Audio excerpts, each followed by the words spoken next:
Can you see the PPT that I'm sharing? Okay मैंने आपको ना ये वाला मैंने ना आपको ये वाला लॉ लास्ट क्लास में आपको ये बताया था।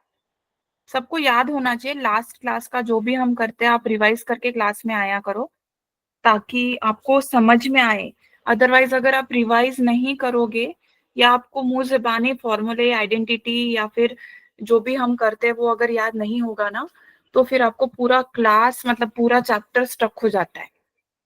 ये वाला चीज मैंने आपको कराया था, ठीक। X power n minus a power n upon x minus a is ये एन आगे आता है a power n minus one. तो इसमें मैंने आपको काफी सारे 2-3 क्वेश्चंस कराए थे। ये सारे क्वेश्चंस हमने किए थे, ठीक है। ये भी क्वेश्चन हमने किया था या नहीं?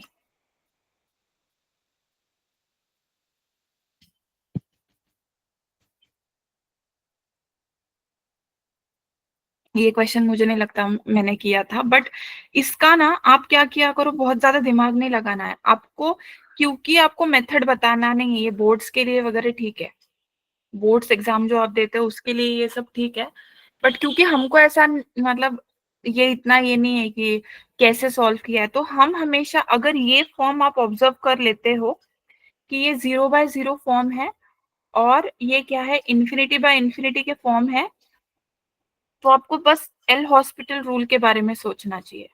एल हॉस्पिटल रूल क्या है बच्चों? What is L hospital rule? कि अगर ये 0/0 है तो हम क्या करेंगे, लिमिट एक्सटेंड्स टू 3, न्यूमरेटर को अलग से डिफरेंशिएट करेंगे तो वो कितना आ जाएगा 4x³ ठीक है।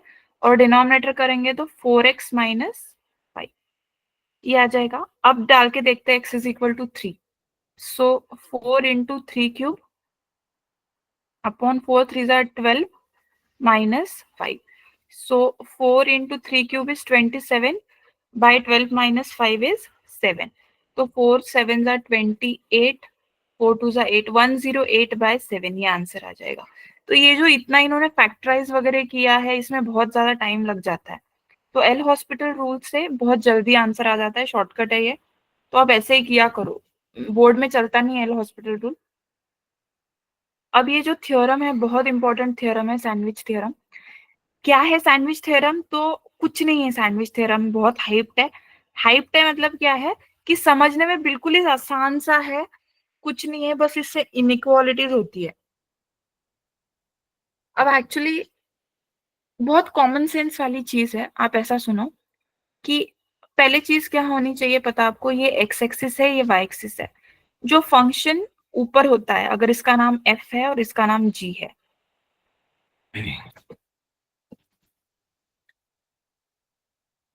ठीक है, इसका नाम एफ फंक्शन है और इसका नाम जी फंक्शन है, ठीक। तो वाई एक्सिस के ऊपर अगर एफ ऊपर की साइड है जी से तो एफ बड़ा है, इस पॉइंट पे भी बड़ा है, इस पॉइंट पे भी बड़ा है। कितने से बड़ा है वो छोड़ दो, कितनी अमाउंट से बड़ा है वो छोड़ दो, बट एफ बड़ा है जी से हर जगह, ठीक है। अगर ये वाई एक्सिस है और ये एफ है और ये जी है,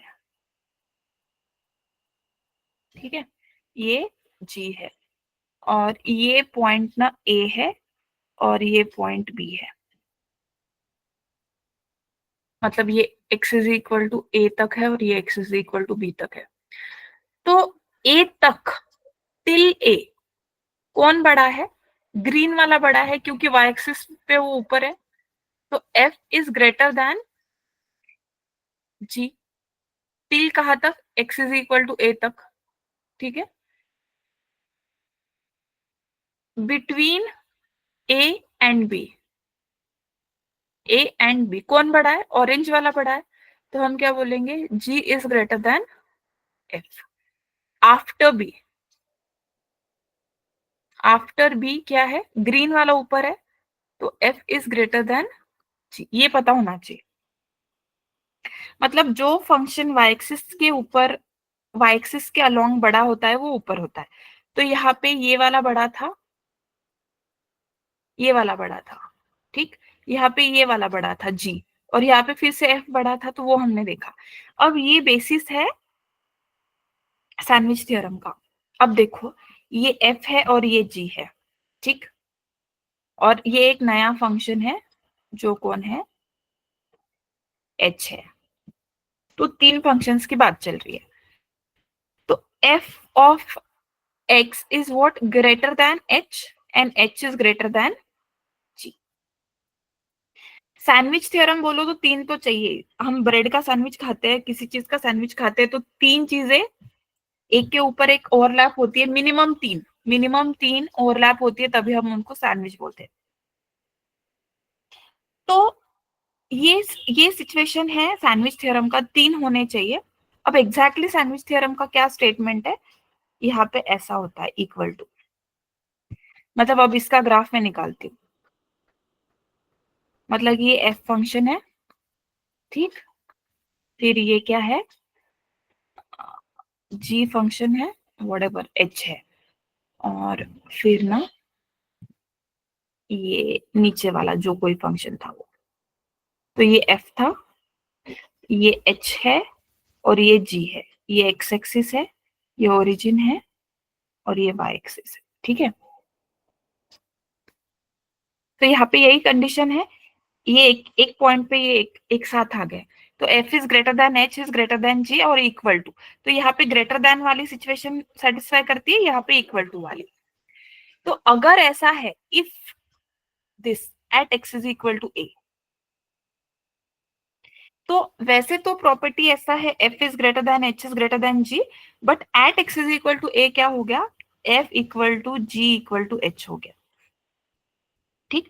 मतलब अगर मुझे एच ऑफ ए की वैल्यू 7 है पता है, मतलब एच की पता नहीं है, एफ ऑफ ए अगर 7 है और जी ऑफ ए अगर 7 है, और एच के बारे में मुझे दुनिया की कोई इंफॉर्मेशन नहीं है, वो क्या फंक्शन है वो तक मुझे पता नहीं है, ठीक।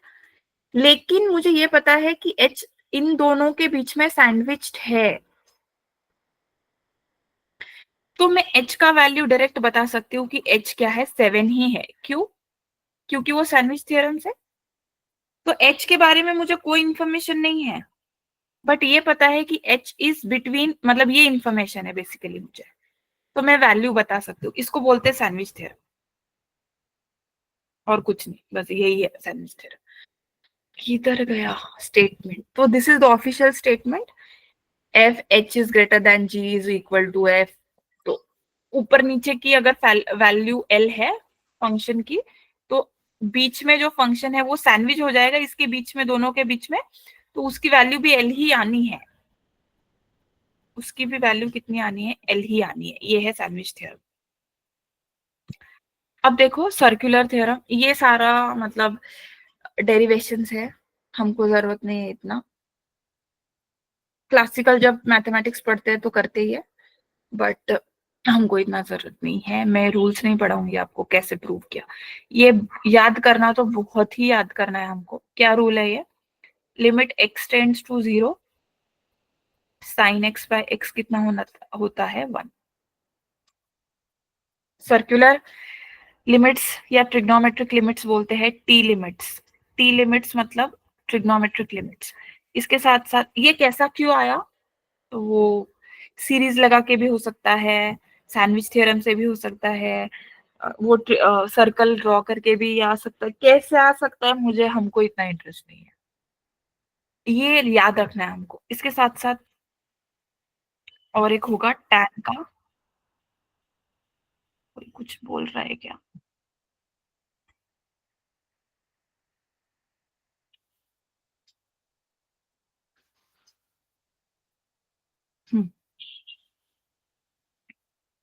सर्कुलर लिमिट्स हम देखते हैं।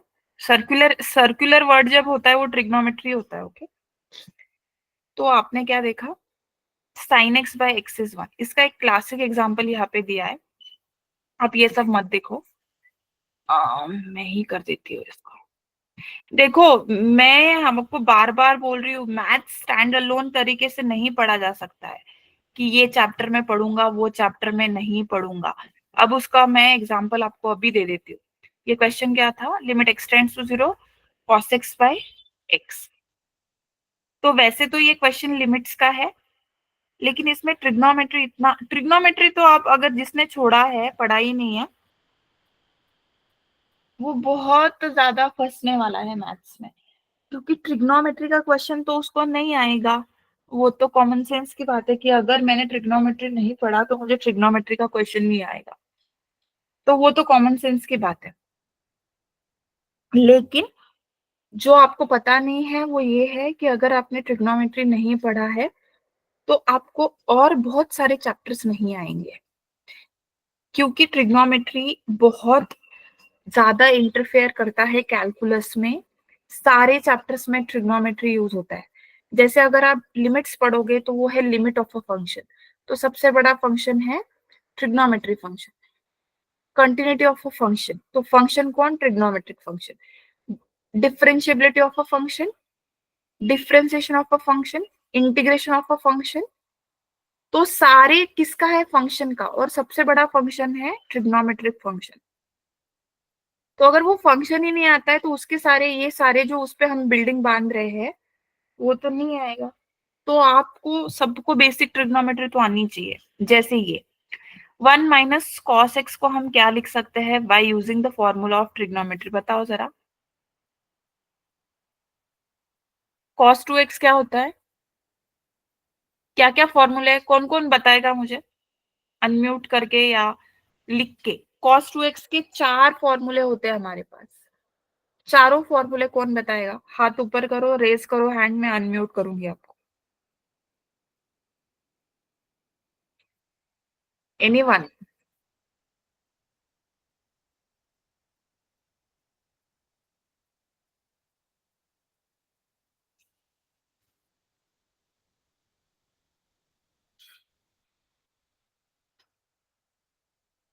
कोई, किसी को नहीं पता है cos 2x के फॉर्मूले। मेरिटोरियस स्कूल तलवारा, लुधियाना। यार फॉर्मूला बताओ यार। मेरिटोरियस स्कूल अमृतसर, पता है क्या formula. MTS Mohali, meritorious school Firozpur.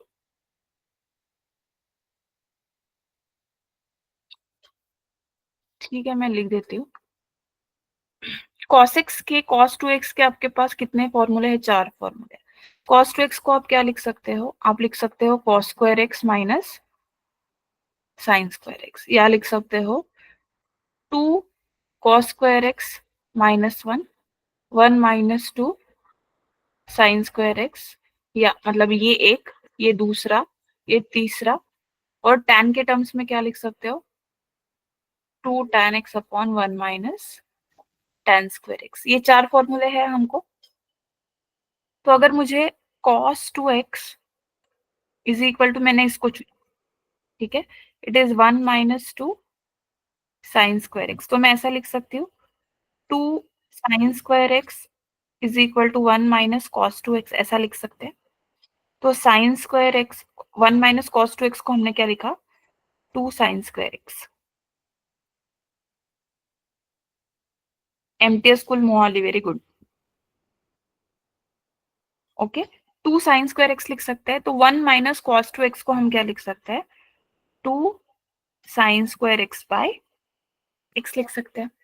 ठीक, तो अब मैंने क्या किया, लिमिट x टेंड्स टू 0, इस 2 को, ये जो कांस्टेंट होते हैं ना बच्चों, वो लिमिट में, डेरिवेटिव में, आगे जाके इंटीग्रेशन में उनका कोई काम नहीं है।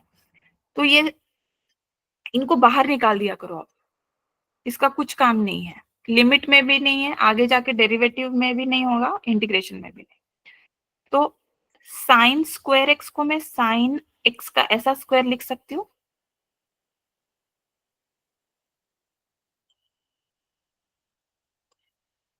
ठीक है, ऐसा लिख सकते हैं हम।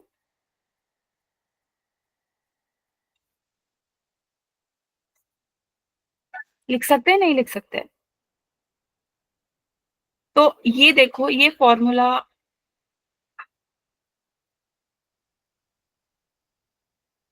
ये फॉर्मूला देखो, ये जो x था यहाँ पे कितना था बच्चों, यहाँ पे 2x था, तो यहाँ पे कितना आया, x आया। मतलब इसको double angle formula, half angle formula भी बोलते हैं। ये 2x था यहाँ पे, तो यहाँ पे x आया। ठीक, अब अपने फॉर्मूला में क्या है, 1 माइनस, ऐसा ही है, बट अपना फॉर्मूला क्या है, 1 माइनस कॉस एक्स। तो इधर साइड कितना आएगा, 2 साइन स्क्वायर, ये 2x था तो ये x है, तो यहाँ पे x है तो ये इसका भी हाफ हो जाएगा, x/2। तो ये कितना आएगा, 1 माइनस कॉस 2x आएगा, 2 sine square x by divided by x।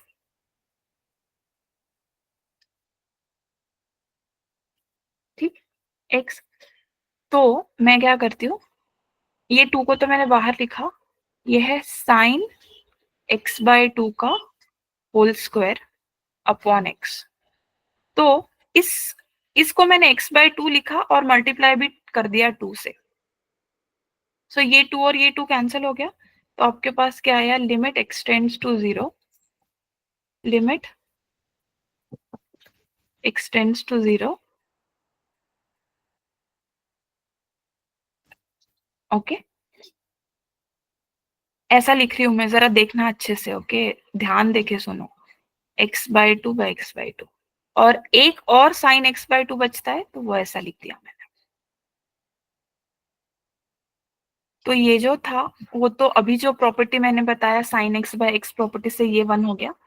तो आपके पास क्या बचा, limit x tends to 0 sign x/2। तो अगर आप x को 0 डालोगे तो साइन 0 कितना होता है, 0। तो इसका आंसर क्या आएगा, 0। इसका आंसर क्या आएगा, देखो, 0। ऐसे ट्रिग्नोमेट्रिक मैनिपुलेशन करके आप उसको कर सकते हो। अब ये भी आपको याद रखना है, limit x tends to 0 tan x bye x कितना होता है, 1। जैसे और एक हमने क्या देखा था, limit x tends to 0 sine x bye x भी 1 होता है, वैसे ही tan x बाय x भी 1 होता है। इसमें ना कंपलसरी प्रॉपर्टीज क्या है, कि जो यहाँ पे x होता है ना, वो सेम उसका ही फोटोकॉपी यहाँ पे होना चाहिए। ऐसा नहीं है कि यहाँ पे 2x है और यहाँ पे x है तो भी हम 1 लिख देंगे, ऐसा नहीं हो सकता है। x मतलब ये एक फॉर्मेट है, यहाँ पे ऐसा भी हो सकता है, tan 2x plus 1 upon 2x plus 1, ये भी 1 हो सकता है। बट उसकी कंडीशन क्या होती है, कि ये x किधर भी जाए, ये 0 को, बहुत बच्चों को क्या लगता है कि अरे यही 0 को नहीं जा रहा है, ऐसा लगता है। तो ये 0 को जाए, ये कोई कंपल्शन नहीं है, ये किधर भी जा सकता है ये। बट ये जहां जा रहा है उसकी वजह से ये वाली टर्म जो है ना, वो 0 होनी चाहिए। तो यहाँ पे क्या आएगा, x गोज टू -1/2। तो अगर ये x -1/2 को जा रहा है, तो ये टर्म 0 को जा रही है, उतना ही काम का है हमारे। और ये जो टर्म है वो एग्जैक्टली उसकी फोटोकॉपी नीचे चाहिए, तो ही इसका आंसर 1 है, नहीं तो कुछ भी 1 नहीं लिखने का। ठीक, तो हमने क्या पढ़ा, sine x bye x is 1, tan x bye x is 1, और 1 minus cos x bye x तो हमने देखा कि वो क्या आया। ये ऐसे, ये क्वेश्चन इतने कुछ खास नहीं है।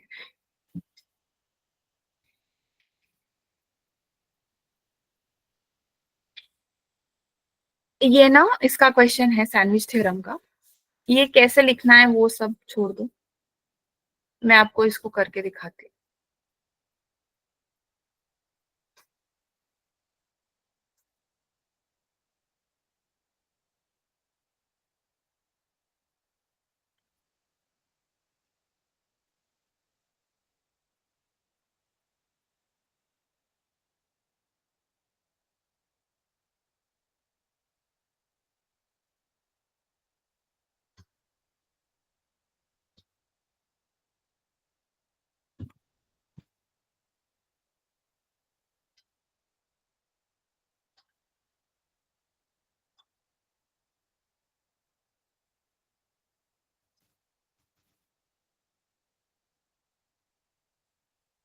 ठीक है, there are three functions such that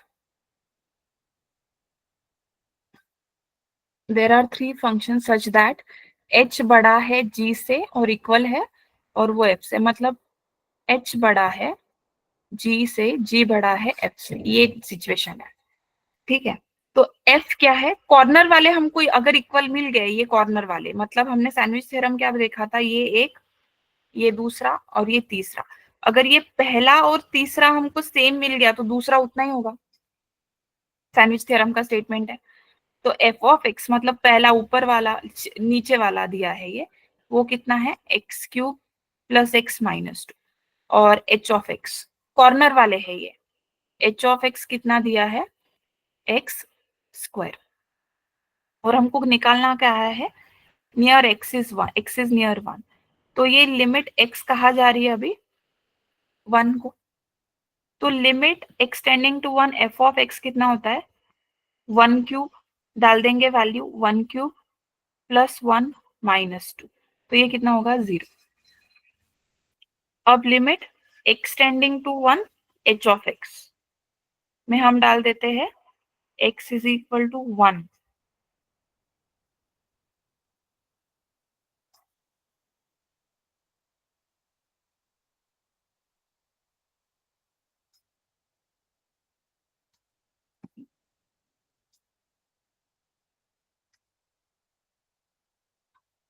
मैंने गलत, इन्होंने गलत लिखा है यार, ये फंक्शन है, टू एक्स क्यूब है, टू एक्स क्यूब है, यहाँ पे एक्स क्यूब लिखा और यहाँ पे टू एक्स क्यूब लिखा, तो टू एक्स क्यूब चाहिए वो, ये टू एक्स क्यूब चाहिए, तो टू इंटू वन क्यूब आएगा ये, तो इसकी वैल्यू कितनी आएगी, two plus one three, three minus two कितना, वन, तो एफ ऑफ एक्स कितना आया, वन, और ये वन स्क्वायर कितना आएगा, वन, तो limit x tending to one f of x कितना होगा, one, limit x tending to one h of x कितना होगा, वन, ये दो चीजें हैं।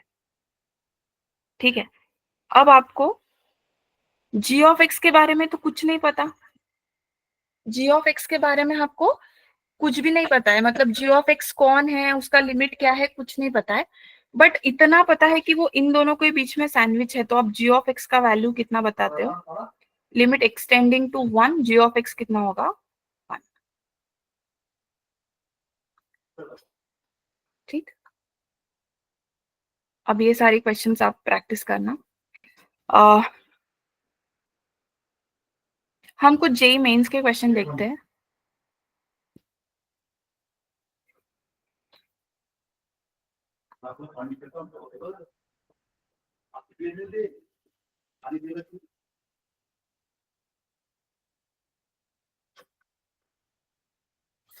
You are not seeing anything?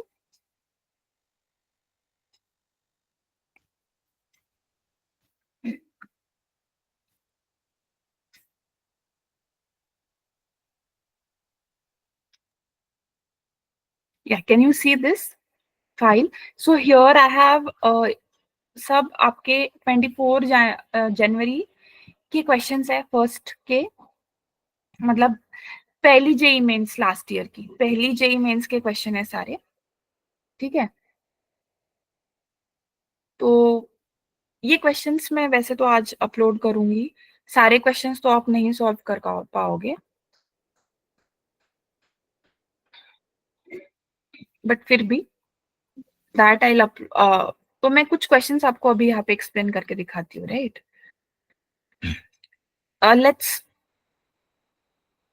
Let's see question number 3। ये क्वेश्चन देखो क्या है,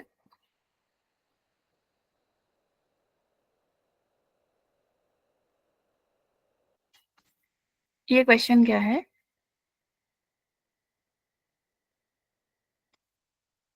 it's if a is limit extends to 0 under root 1 1 plus under root 1 plus x power 4 minus root 2, and b is limit extends to 0 sin square x root 2 minus root of 1 plus cos x, then the value of ab cube is, तो ये नीचे values दिए हैं। Okay, it's limit x tends to 0, एक बार question को अच्छे से देखो,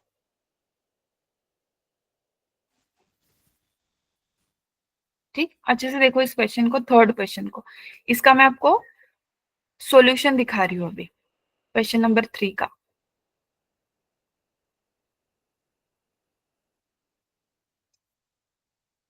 क्वेश्चन नंबर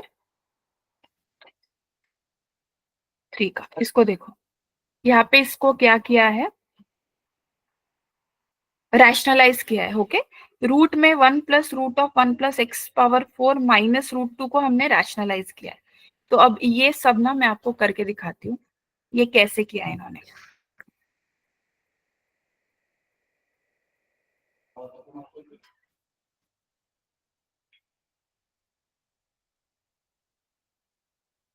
ठीक है, अभी मैं ये आपको एक बार ना अपने पीडीएफ पे, मतलब वो आपके पास भी रहेगा नोट्स, तो उस पे मैं आपको दिखाती हूँ। तो अभी just hold on, I am not sharing this, I am stopping this share.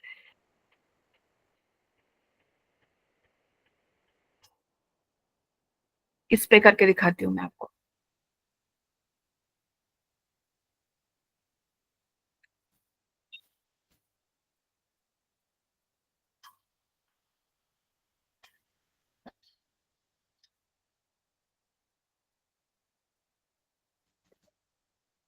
ठीक, I hope you can see this. देखो, ये जो है ना रैशनलाइजेशन किया है। Are you able to see this guys? You have any problem to the font? Is it clear? बहुत important question है। अब मेरी स्टेप देखो, अगर वो समझने, ये जरा डायरेक्ट लिखते हैं सॉल्यूशन, मैं आपको पूरा खोल के दिखाती हूँ कि इसका रैशनलाइजेशन कैसे हुआ है। डबल रैशनलाइजेशन होगा, 1 + √(1 + x⁴ -√2) डिवीजन में x⁴ है। ठीक है, तो इसको मैं ना रैशनलाइज कर रही हूँ। तो दिस इज समथिंग लाइक कुछ ऐसा है, √a -√2/x⁴।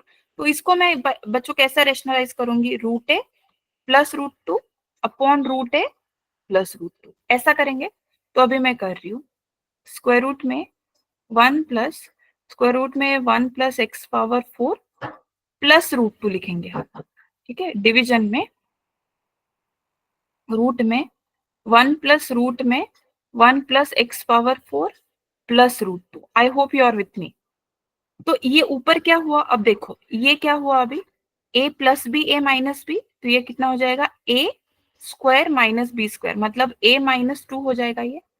तो ये क्या हो जाएगा, limit x tends to 0, 1 + √1 + x⁴, ये हुआ a-2, ये इतना हो जाएगा।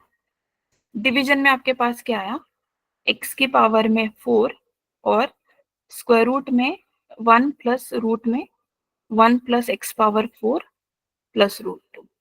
ठीक, ये स्टेप है, ये स्टेप है इतनी, मतलब 1 - 2 कितना हो जाएगा, -1, तो ये मैंने हटा दिया, -1। तो ये बस इतना आया, वो डायरेक्ट लिखते हैं थोड़ा सा। बट अभी सुनो कि ये जो है, इसका भी फिर से एक बार रैशनलाइजेशन होगा। ये जो है ना, इसका फिर से एक बार रैशनलाइजेशन होगा। तो इसमें हम किससे मल्टीप्लाई करेंगे, हम मल्टीप्लाई करेंगे स्क्वायर रूट ऑफ 1 + x⁴ + 1 इससे, और स्क्वायर रूट ऑफ 1 + x⁴ +1 नीचे भी करेंगे। तो ये फिर से कितना हो जाएगा, a - b, और ये क्या हो गया, a + b। तो ये कितना हो जाएगा, a² - b²। उस हिसाब से ये कितना हो जाएगा बच्चों, थोड़ा ध्यान देके देखो, लेंदी क्वेश्चंस होते हैं मैथ्स में। ठीक है, तो वो कितना हो जाएगा, 1 + x⁴, ये हो गया a² -1 का स्क्वायर, तो ये 1, डिवीजन में क्या आ जाएगा, x⁴। ठीक है, ये पूरा रूट में 1 + x⁴ + √2, ये जो है वो पूरा लिखा मैंने, और ये नया आ गया तो वो भी लिखना पड़ेगा। तो रूट में 1 + x⁴ +1, तो ये +1 -1 कैंसिल, ये x⁴, ये x⁴ यहां से कैंसिल। ठीक, समझे आप लोग?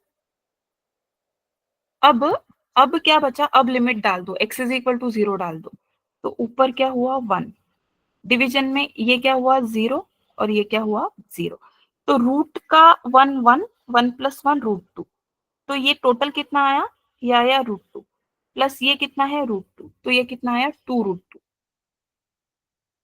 2 √2 मल्टीप्लाइड बाई ये कितना है √1, मतलब 1, 1 प्लस 1 2, तो इज इक्वल टू 2 इंटू 2 कितना 4, सो ये हो गया 4 √2।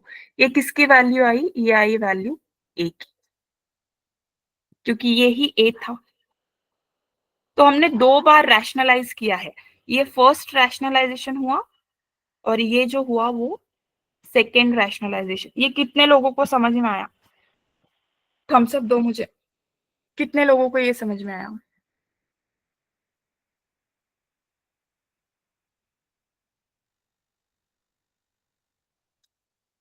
किसी को कोई दिक्कत, screen is not visible,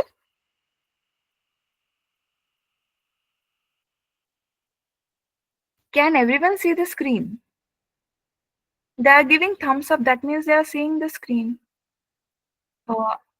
NMS Mohali, is the screen visible to you?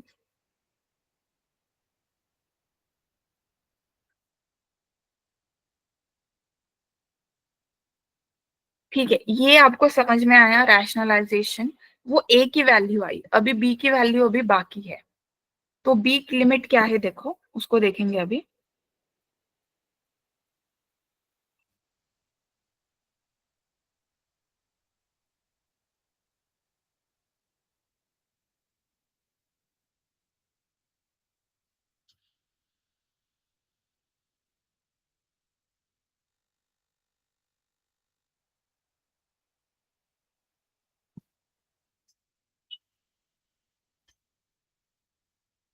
ये देखो बी क्या है,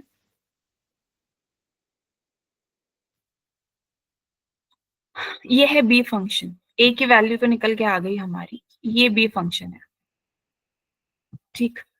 तो बी अगर आप देखो तो limit x tends to 0 sine square x upon ये जो भी है √2 माइनस रूट में 1 प्लस कॉस एक्स, तो इसको भी रैशनलाइज करेंगे, मल्टीप्लाई करेंगे √2 प्लस रूट में 1 प्लस कॉस एक्स से, √2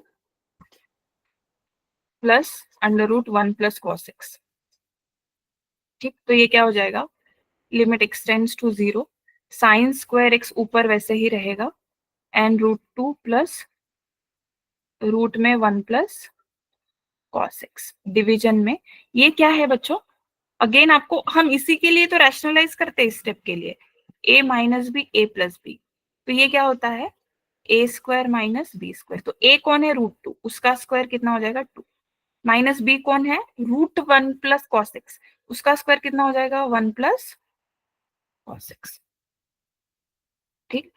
तो ये कितना हो जाएगा, limit x tends to 0 sine square x √2 plus root में 1 प्लस कॉस एक्स, डिवीजन में ये कितना हो गया 2 माइनस 1 इज 1 और 1 माइनस कॉस एक्स, तो अभी हमने ये फॉर्मूला एक किया था 1 माइनस कॉस एक्स को आप क्या लिख सकते हो, क्या लिख सकते हो,